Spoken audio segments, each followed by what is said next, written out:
What's up, everyone? Welcome to our Thursday night pregame show for Week 11. Week 11, crazy. We are almost at the end of the regular fantasy season. I'm Tera Roberts, and I'm here with Adam Ronis. And tonight we are taking your questions live Q&A in the Fantasy Alarm Discord. And we are also previewing tonight's game between the New England Patriots and the Atlanta Falcons. It should be an interesting game.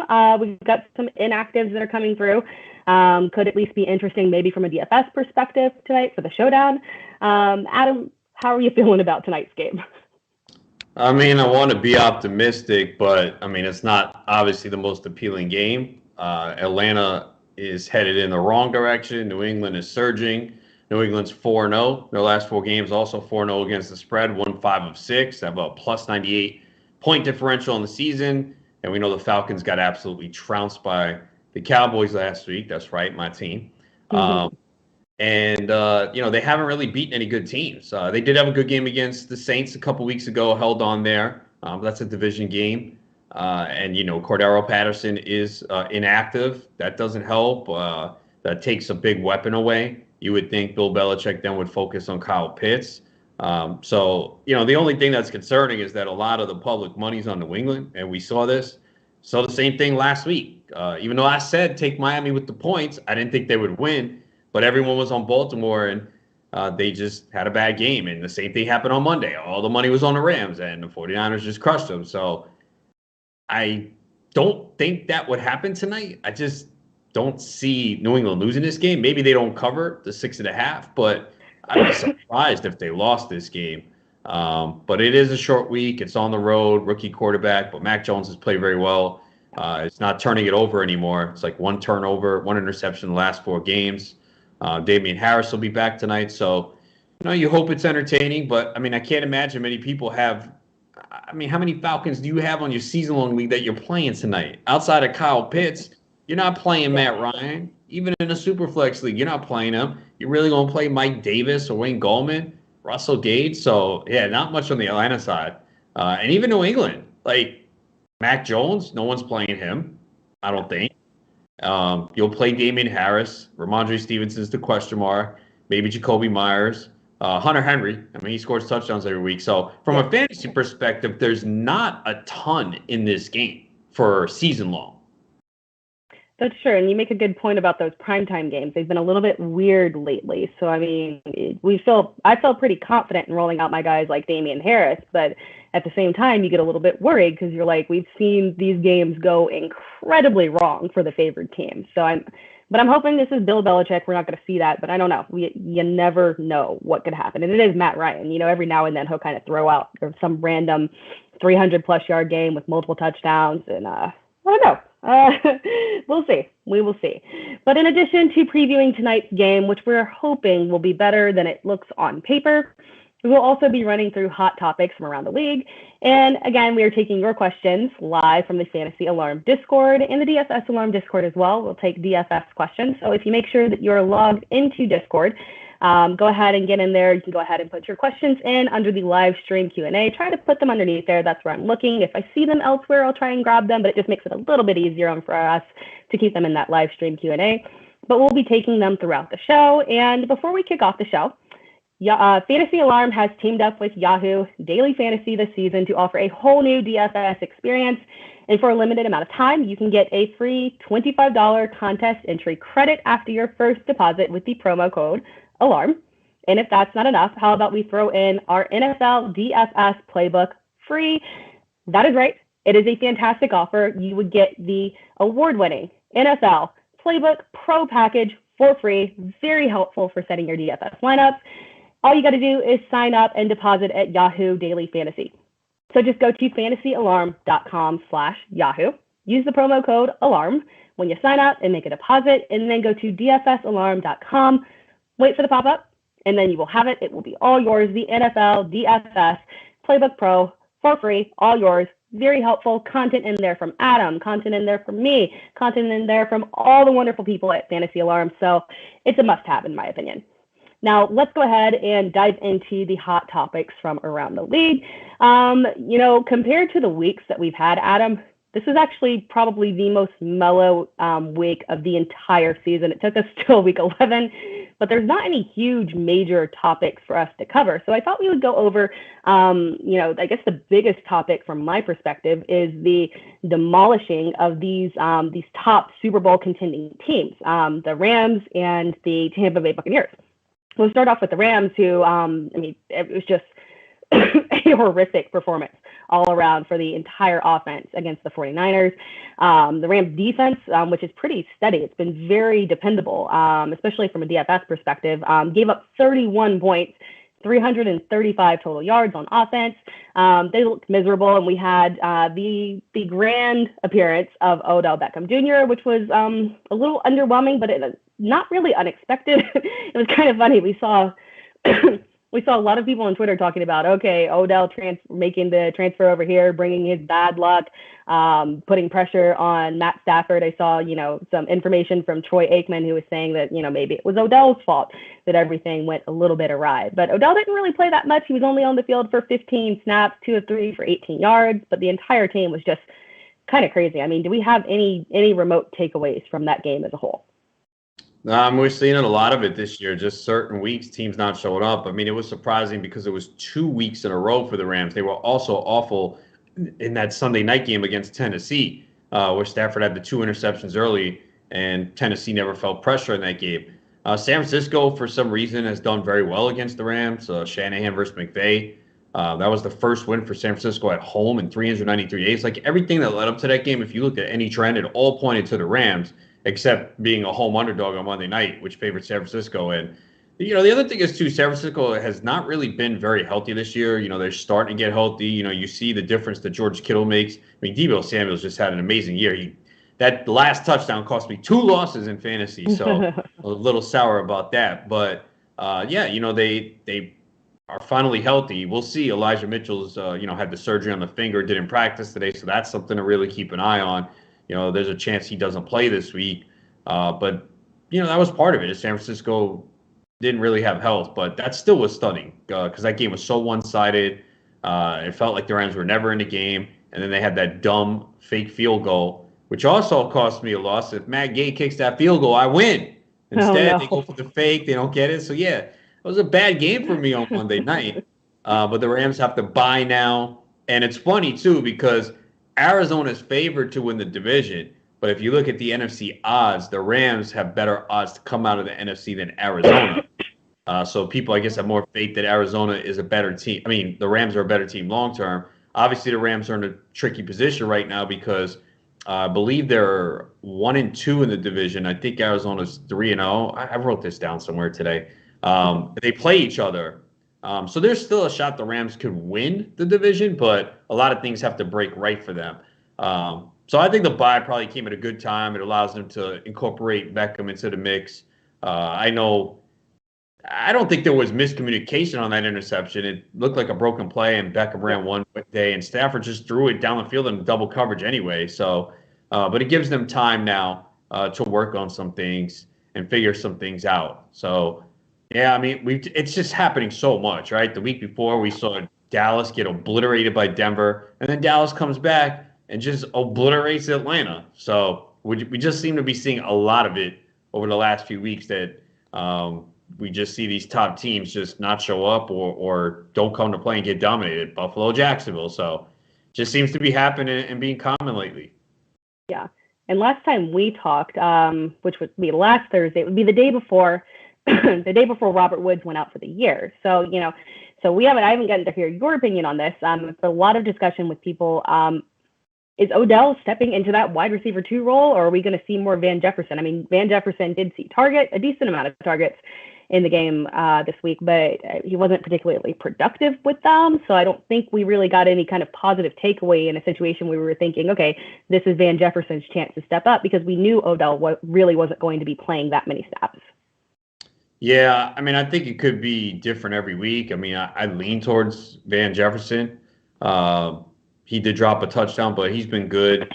Beckham, I think, could still play, though. I mean, you could see him still getting open, and it's just a matter of kind of getting acclimated to the playbook, getting used to Matthew Stafford, getting some more reps in. So, look, I think if you had Beckham, and I do in a couple of fantasy leagues, this is better. than him staying in Cleveland. It was never going to work out in Cleveland. It was pretty apparent, like all season long.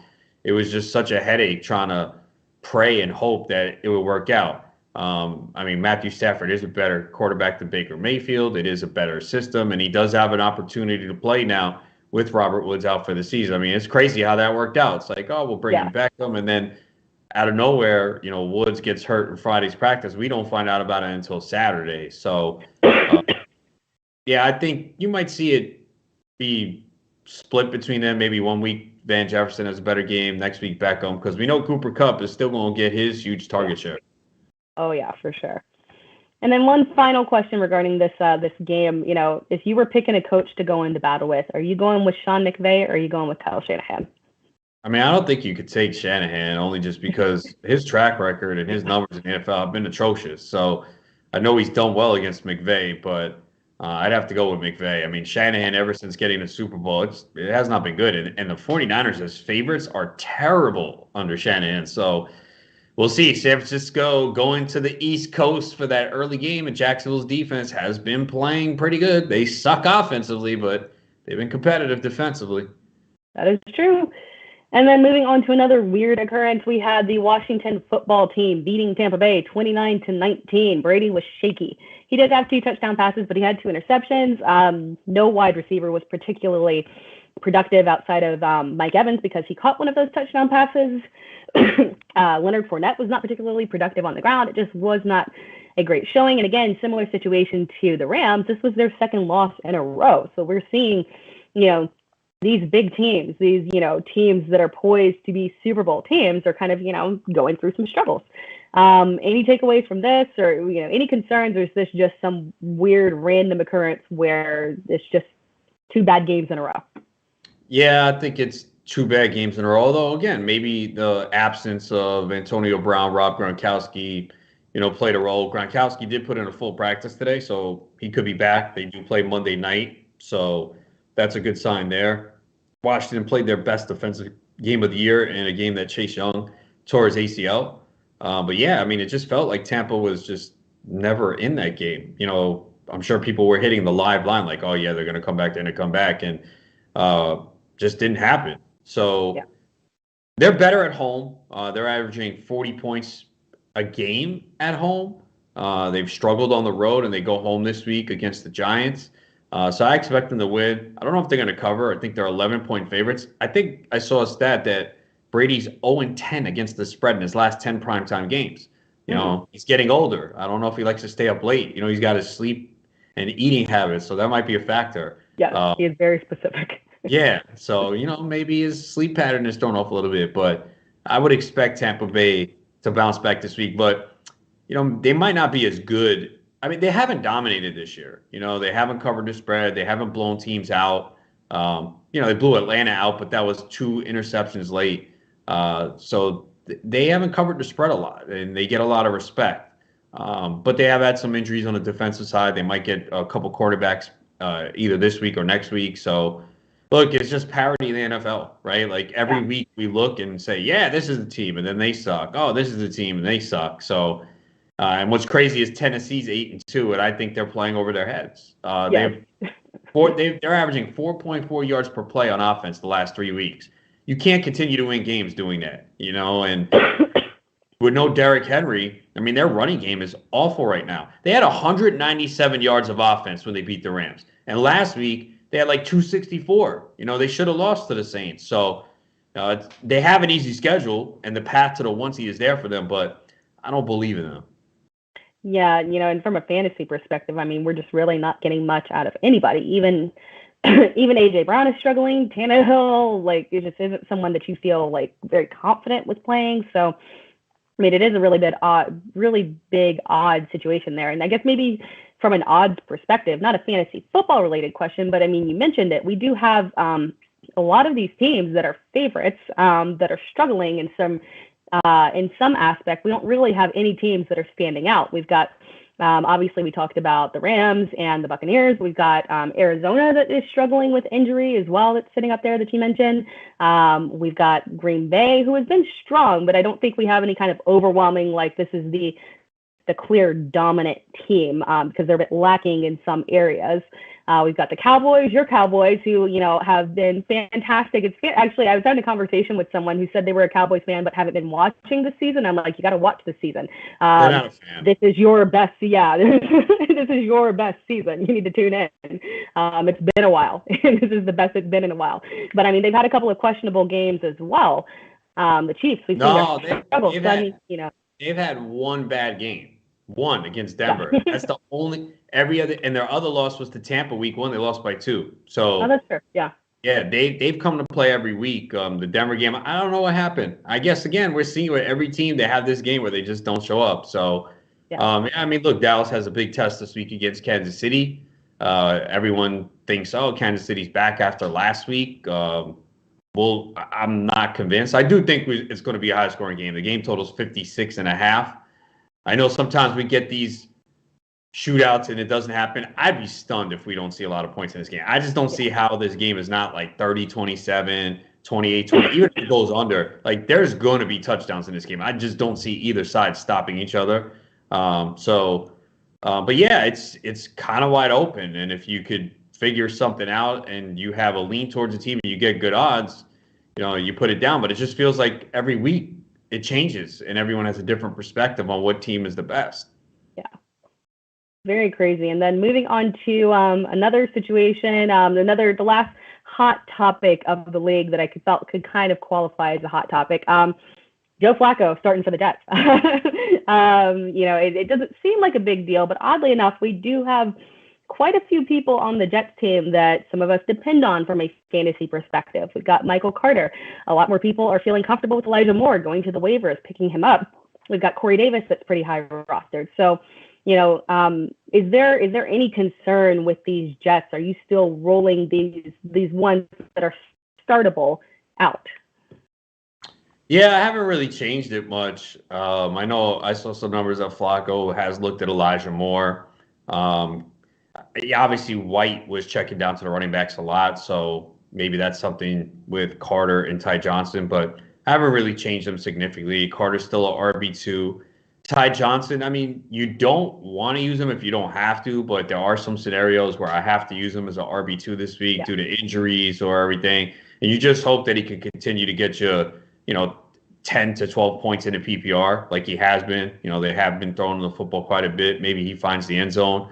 The receivers are kind of tricky, though, because, you got Elijah Moore, you got Corey Davis, you got Jamison Crowder, and Miami's defenses played pretty well. I mean, they've been coming on. I mean, they put on a clinic against Baltimore last week. Even the week before, when they played Buffalo, they shut down Buffalo in the first half, and, Buffalo had to score a late touchdown to cover that spread. So, I mean, Corey Davis is like a wide receiver 3, Elijah Moore like a wide receiver 4, and then Crowder after that. So, I didn't really change them significantly, even with Flacco at quarterback. It's not like Mike White was a Hall of Famer. I mean, people treated him like one for a week, but and that spread is low too. Miami's only favored by 3 as well. So maybe the Jets don't get blown out. They're home. We've seen them play well at home against Bengals and Tennessee. So I mean, so even with Flacco, I think I'm okay using some of the Jets. I agree. And then other notable injuries around the league, we've got quite a few. I'm going to read them off, and if there any of these ring as alarming, there are a couple in here. We've got Donovan Peoples-Jones that is missing and limited. We've got Alvin Kamara, who we don't have a whole lot of information on. He did not show up to practice today. Yeah, that's not good. And they're saying it's an MCL, so I'd be prepared to be without him. And that's tough for me. I have Kamara in a couple of places, and it's hard to replace if you don't have someone else grabbed Mark Ingram, who has been, very serviceable in Kamara's absence, and it actually has a pretty good matchup as well. We also have the Giants wide receivers, which again, I feel like every single week we've got Giants wide receivers on the sidelines, missing practices and whatnot. It seems like Kenny Golladay is the only one in theory that is completely, in theory, healthy right now, maybe. We've got Lamar Jackson that is missing practice with an illness that is not COVID. We've got Marquise Brown that is limited with an injury. We've got Nick Chubb as well that we're waiting to come off of the COVID list. We've got DeAndre Hopkins, Logan Thomas, and Ricky Seals-Jones. Neither one of them seem like they're going to play. Washington might be without a tight end and might have to go to a third or fourth string option. We've got Allen Robinson as well. Chris Carson, who does not appear to be progressing towards starting this week. You talked about Elijah Mitchell earlier as well with the finger, who, again, we're just trying to monitor. We don't have, a call either way. It seems like it might be more of a game time decision. And then we've got Big Ben as well. So, we've got quite a few sticky situations to work around. Are any of these kind of ringing you as an alarm or maybe leaning you towards someone else within your starting lineup if they don't play? Yeah, a lot of them we still don't know. It's only Thursday. Friday's the key practice day. So, it sucks if you got to make a decision on a player tonight. That's where it's really tricky. And, sometimes it sucks, but you probably have to go with the player tonight unless you have several options. Like if it's just one-on-one, like if it's just a tight end, like, I don't know, if you have Hunter Henry and Gronk, do you just play Henry tonight, right? What if Gronk doesn't practice tomorrow, there's a setback, and Henry's been scoring every game anyway? That's what sucks about the Thursday night game, because you got to make these tough decisions. Hopefully there's not too many again, because I don't think there's too many players in this game anyway, but a lot of these decisions on those other players, you just got to wait it out, and you got to have patience. I know everyone wants answers on Thursday and Friday, and I never understood that. It's like, just wait until the information comes out, like anything in life. Don't you want to make the decision with the most information? Do very well within the pass game as well, catching passes out of the backfield. So from that perspective, are we thinking that he's going to get enough to warrant putting him within our lineup as a low-end flex option if we need somebody, or potentially a low-end RB2 if we're struggling and we have injuries and we have Elijah Mitchell or Cordero Patterson, these guys who aren't going to or possibly won't play? And we know Ramondre Stevenson in PPR is maybe a little bit favored now over Brandon Bolden. How are we feeling about this running back situation?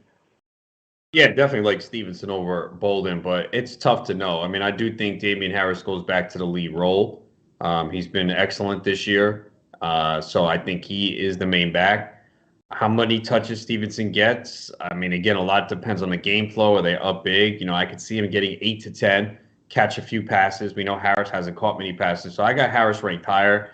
There's a couple leagues where I might have to use Stevenson. I have him in there now just because the other options are not great. And, one is like, do I sit him and just play Dearness Johnson? But what if Chubb's back? So yeah. I figured I'll just play Stevenson. And if Chubb is out and Johnson's a star, I'll take him and put him in the flex over Michael Gallup, who I have in there now. So, every circumstance is different. But it's tough to know what the Patriots are going to do. But my guess is it'll be Damian Harris getting most of the workload.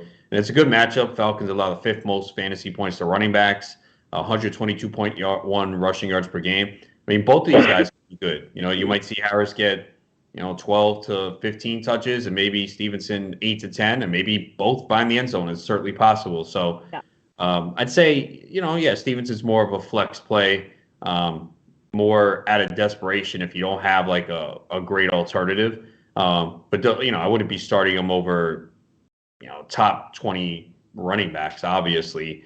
And people might think about that just because they look at what he did last week. Like, oh, no, he did. But there's no way he's getting that workload that he had last week. So, I think he's in that 25 to 30 range of running backs. Yeah, I think that makes sense.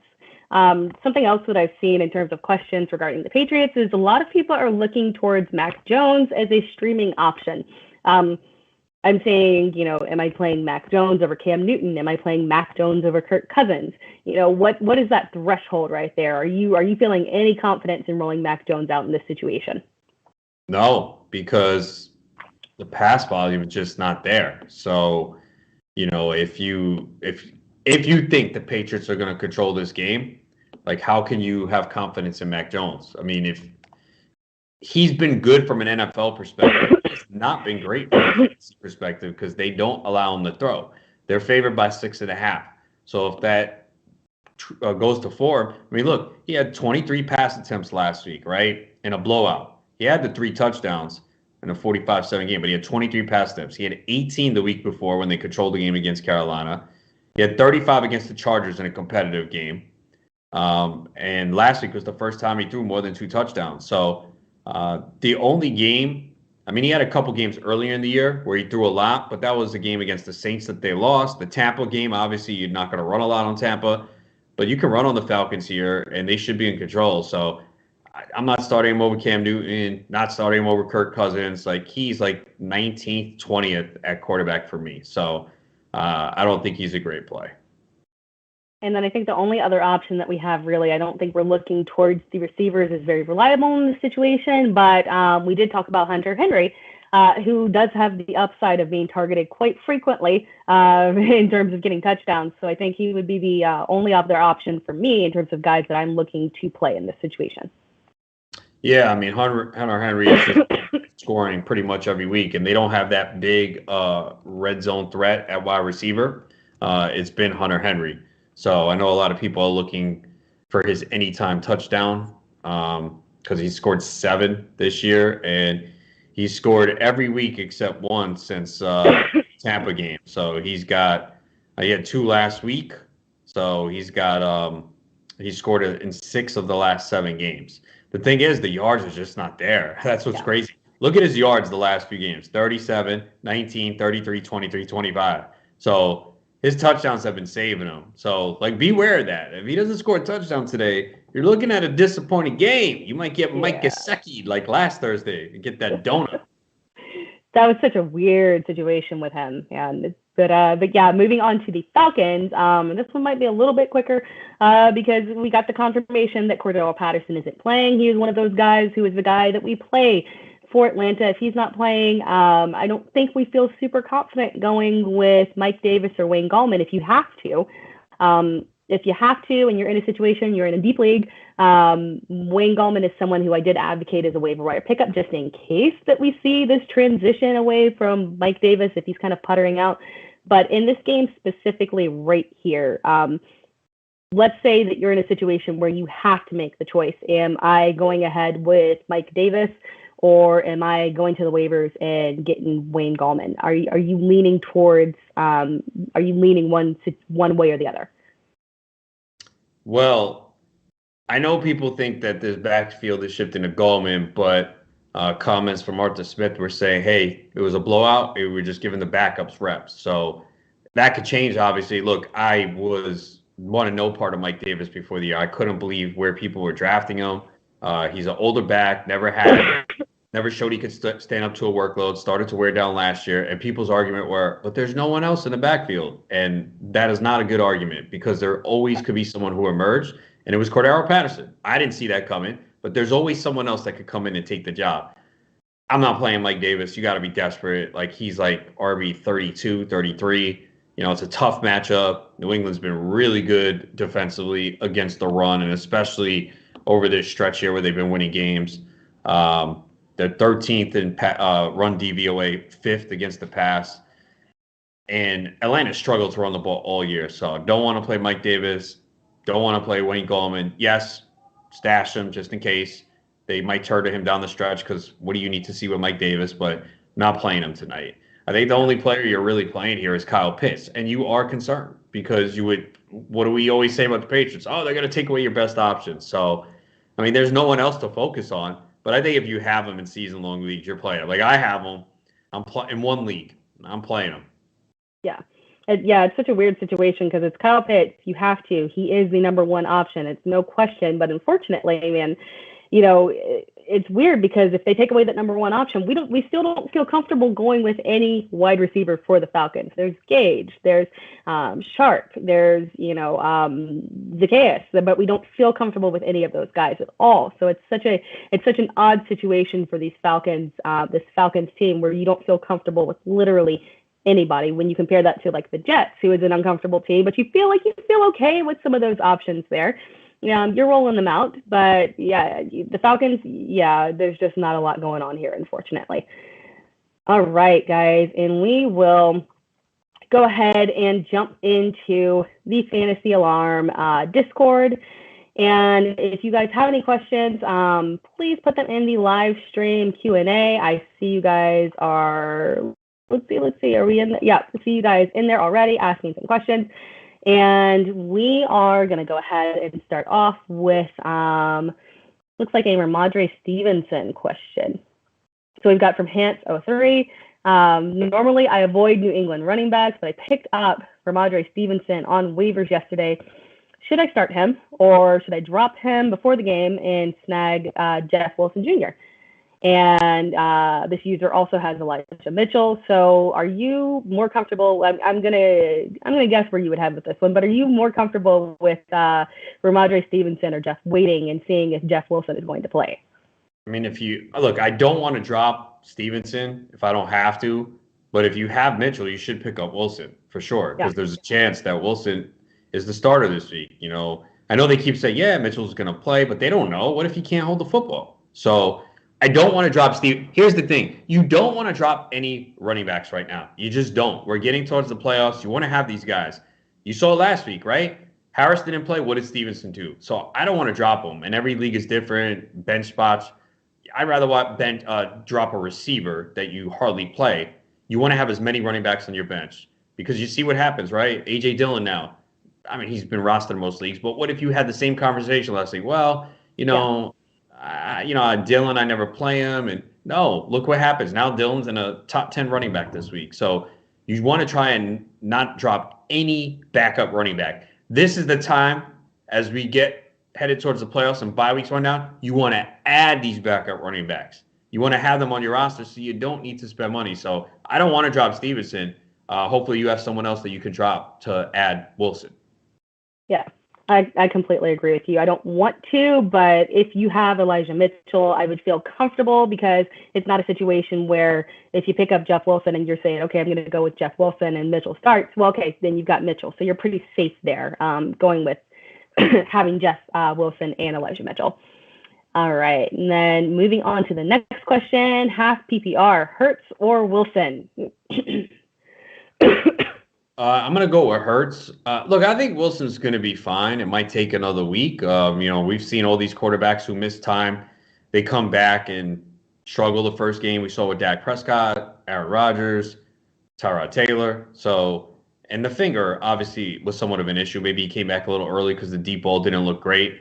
And Hurts, I know he's got a tough matchup. Saints defense has been good, but he's played better, and he's going to run. So I'm going to keep rolling with Jalen Hurts. Yeah, I have to agree. I hate to go away from Russell Wilson, but again, that rushing upside of Hurts is something that I just can't pass up.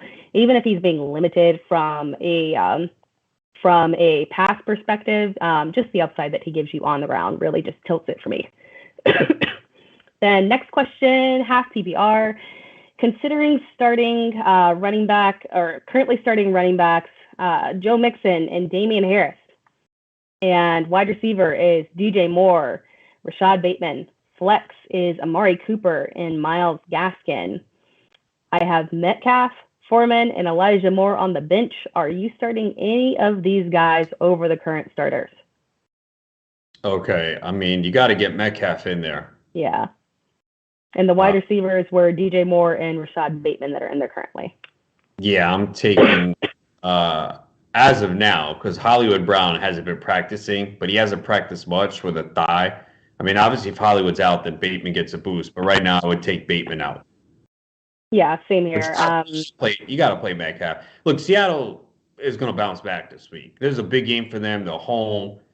Still not sure if Kyler Murray's going to play. Seattle, home dogs. Russell Wilson doesn't. I think I saw he has not lost 3 games in a row in his career, I think. And I think it's been 2 for him before he got hurt and then last week. So I expect him to bounce back. I mean, I gotta play Metcalf. I can't keep that guy on the bench. Yeah, I completely agree. I mean, I know I kind of joked about Russell Wilson last week and his return being underwhelming, but I think we do have to consider it was a good matchup. Green Bay has been much improved from a secondary perspective.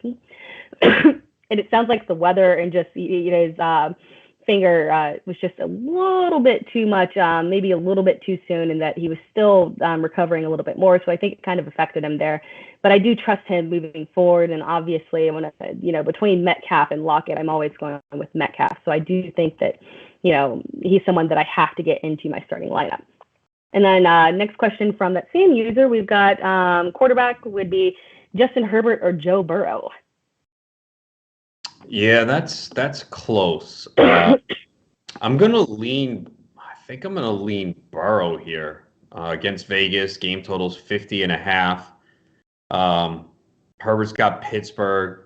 They might get some guys back. Herbert's been struggling a little bit, so I lean Burrow here, but it's close.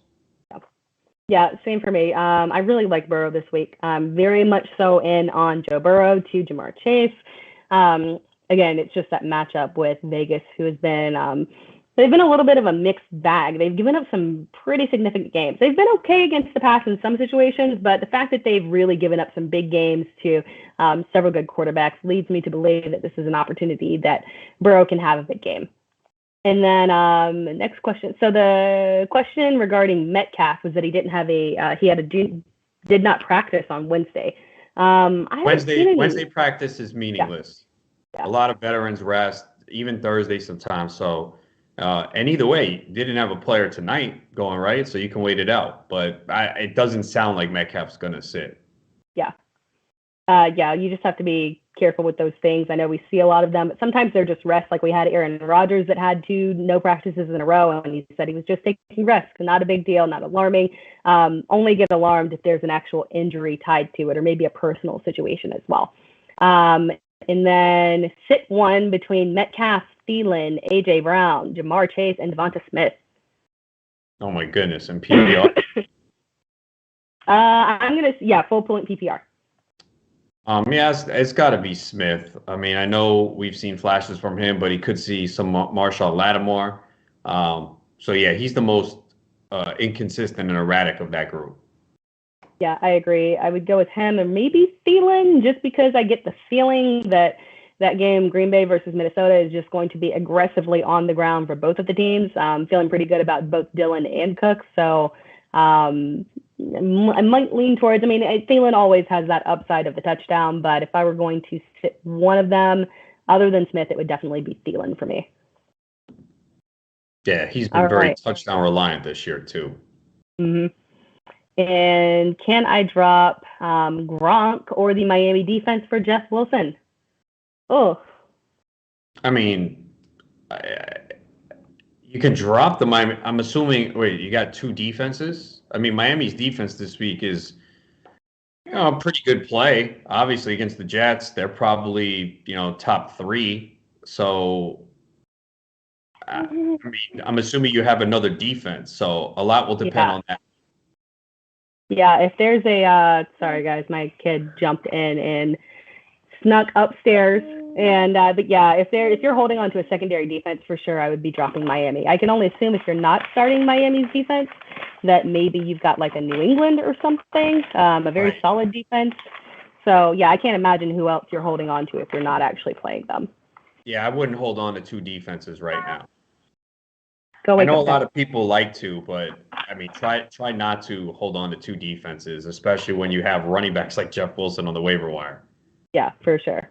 And then next question, I'm going to do one more question, guys, and then we're going to jump into doing just a little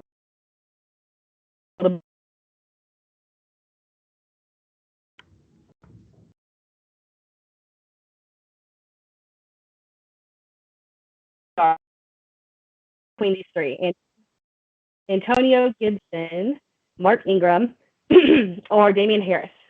So for me, there are Antonio Gibson, Ingram, and Damian Harris. Start two between those three. Gibson, Ingram, and Harris were the three? Gibson, Ingram, and Harris. There were three, right? Gibson, Ingram, Harris, correct?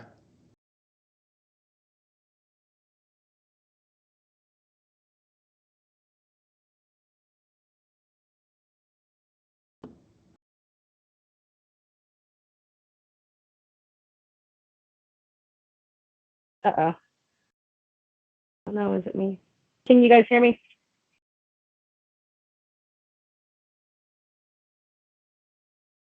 Okay, that was weird. I don't know what happened. I think one of my kids might have knocked one of my cords down. All right. Yeah, it was start 2 of 3 between Gibson, Mark Ingram, and Damian Harris. Yeah, this is tough because I think you got to play Harris because we don't know about Kamara right now. Again, it doesn't look good, but what if he practices tomorrow? So I'm going to play Harris tonight. I mean, if I knew Ingram for sure was starting, I'd go Gibson Ingram, but we don't know that. So I think you probably play Harris tonight, and then you go with one of the other ones when you figure out what's going on with Kamara. Again, one of the things that is unfortunate about the Thursday night games, you have to make these tough decisions. Yeah. Yeah, I would go ahead and start Damian Harris and feel pretty good about that. And then so then if you were going into Sunday and you had Gibson and Mark Ingram, who would you favor if Kamara was out in that situation? Probably Ingram. I mean, low total against Carolina. I know Gibson was good last week. He got a huge workload, but they played from ahead, and they had that long drive to kill the clock. So I'd probably go Ingram because he's just going to get a big workload. That makes sense to me. And then jumping into some DFS for a second, guys. One of the games that I was thinking about talking about from a DFS perspective that we mentioned earlier has a lot of potential for a high offensive showcase between Kansas City and Dallas. I know there's a lot of high-priced options in this game. Are you leaning towards anyone in particular, or is there anyone that you're not targeting from a DFS perspective in this game? No, I think they're all in play, but obviously you got high salaries. I think Dak Prescott's in a good spot. Kansas City's 27 DVOA against the pass. Dak has a high floor. He really hasn't had many bad games outside of the Denver game. So I think you got to look at him. Maybe the running back's not as much. Probably not going to pay up for Zeke. But CeeDee Lamb, they're moving him to the slot with Gallup there. He's in play. Kelsey as well. Dallas is 24th in DVOA against the tight ends. Kelsey had a season high 119 receiving yards last week. So you either pay up for him or probably going to pay down, get someone cheap. I did see on Yahoo, Daryl Williams is $15. I know they were talking about Clyde Edwards-Helaire potentially coming back, but then they were like, yeah, he might not be ready.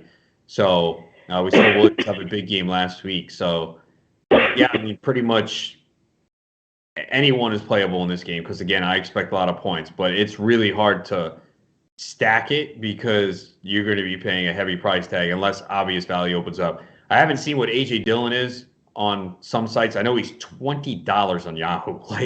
I don't see how you don't play him on Yahoo. I think it's funny. I was just actually looking at that when I was doing my cheap DFS bargains. And it's kind of interesting because a lot of running backs, especially when you look at some other sites, I think Yahoo is a little bit more reasonably priced for a lot of these guys. But I think we've gotten to the point where they're not letting us get away with going ahead and getting cheap bets with Ernest Johnson's. And, even Mark Ingram is a little bit higher in some situations. So it's very interesting how we're running into this situation where we've got less bargains and you're looking at more of the value of the actual production of the running back. Daryl Williams is one that makes a whole lot of sense for me. I think Dallas's run defense is strong. The tendency is to throw on them, but you got to remember that Daryl Williams is one of those guys who is heavily involved from a PPR perspective. So, in this type of game, a very aggressive offensive game, lots of throwing passes, it's very possible that, he's seeing upwards of 8 targets. In that situation, he can really pay off in a lineup for you. Yeah, and we're talking on a Thursday. I mean, so much changes between now and then, and some value could open up that maybe you can't pay up for a lot of these high-priced guys. We saw it last week. D'Ernest Johnson, Mark Ingram became really good. Ramondre Stevenson too. That was another one because we didn't know last week at this time, and he became a guy. So there were several cheap running backs last week that opened up the ability to pay up elsewhere. So that could still happen. So you always want to look on a Thursday, kind of get the initial plan, but just be ready to adjust quickly because, news coming out Friday and Saturday can open up a lot of value. For sure. And then jumping back in, I see a couple more questions in the Discord. PPR, Stevenson, Collins, Wilson, or pick up Gallman. Okay, we've got our no on the pick up Gallman situation. So Stevenson, Collins, or Wilson? Oh, this is so tough because I guess I would wait because if Mitchell's out, I'll go Wilson. If not, you can go Collins because I don't think Carson's going to be back. So yeah, in that case, I'd wait and sit Stevenson tonight. Yeah, I think you've got one safe option that you know for sure will be playing in Collins, and then just kind of wait and see what the situation is with Jeff Wilson. Makes a lot of sense to me.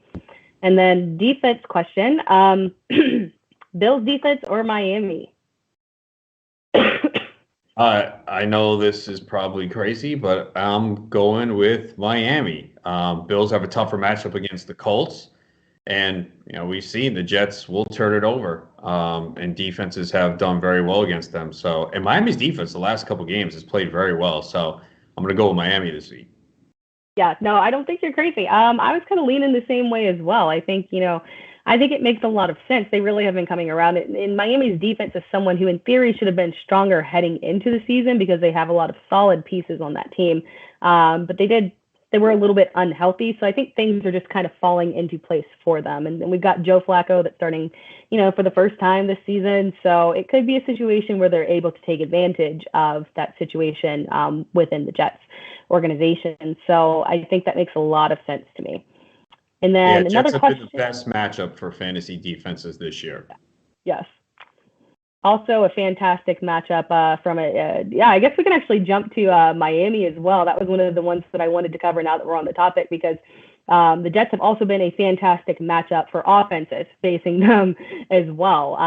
So, from that perspective, we've got Tua, we've got Waddle, we've got Gaskin, who, can be in play this week as well. We've got Gesicki, who did come off of a very tragic game last week where he did not score a single point. But, from a DFS perspective, I think a lot of these guys were okay with in terms of streaming, in terms of starting as well in season long. But from a DFS perspective, are you feeling any of these options in particular?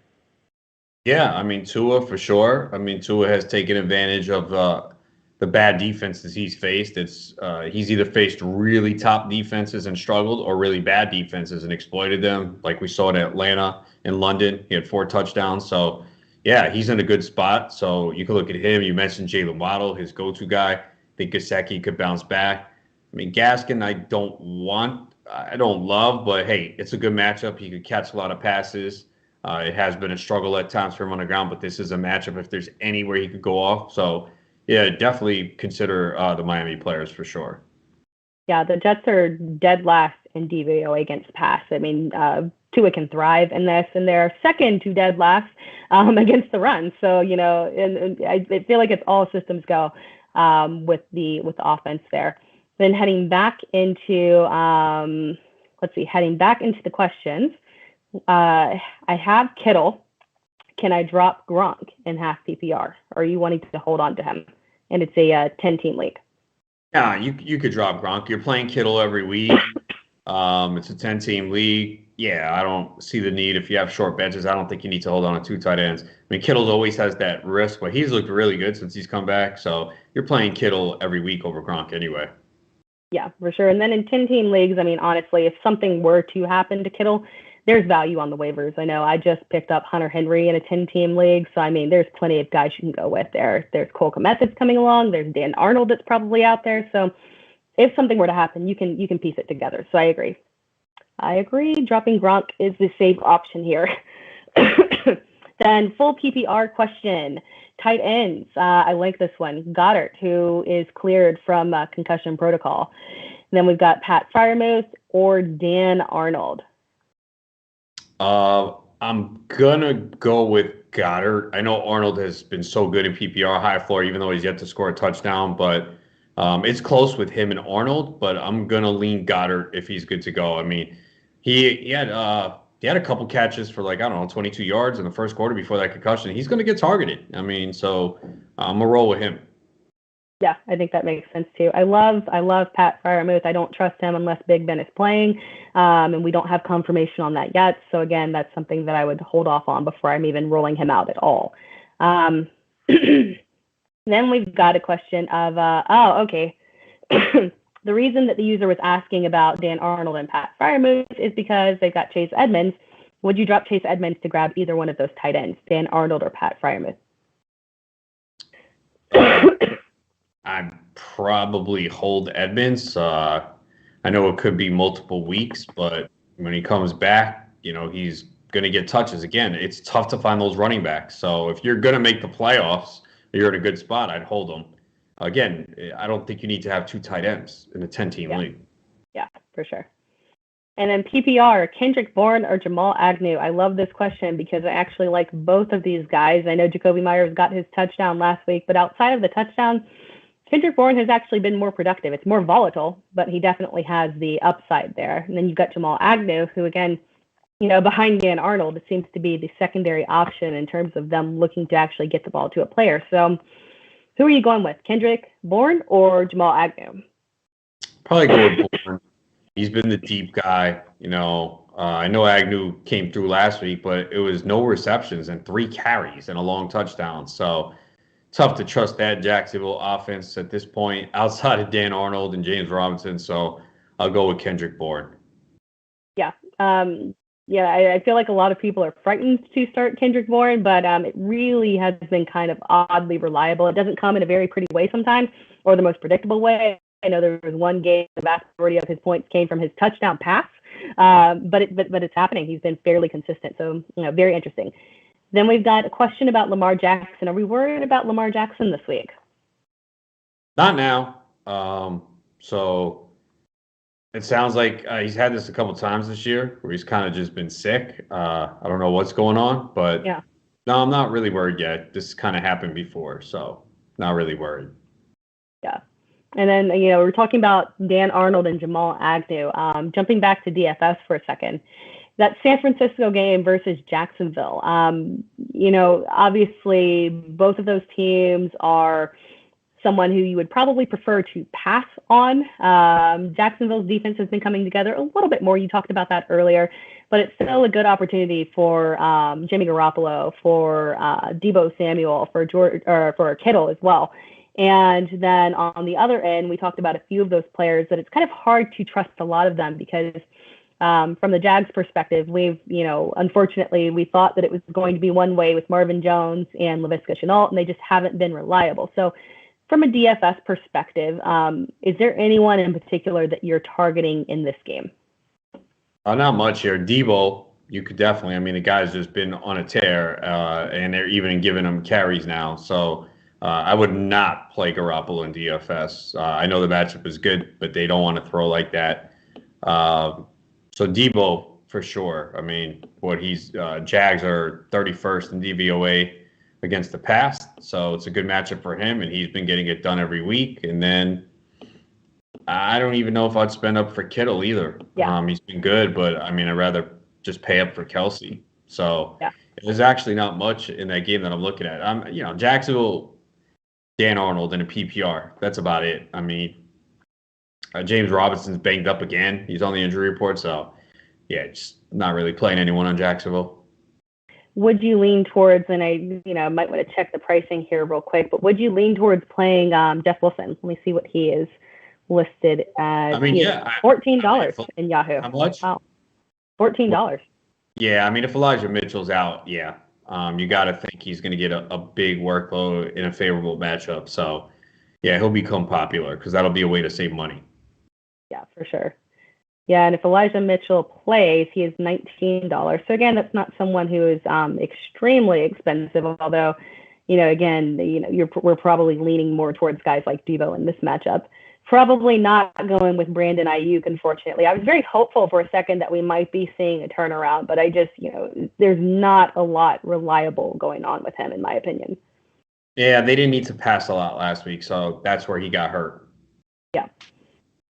All right, and then we've got any news on Bateman missing practice today?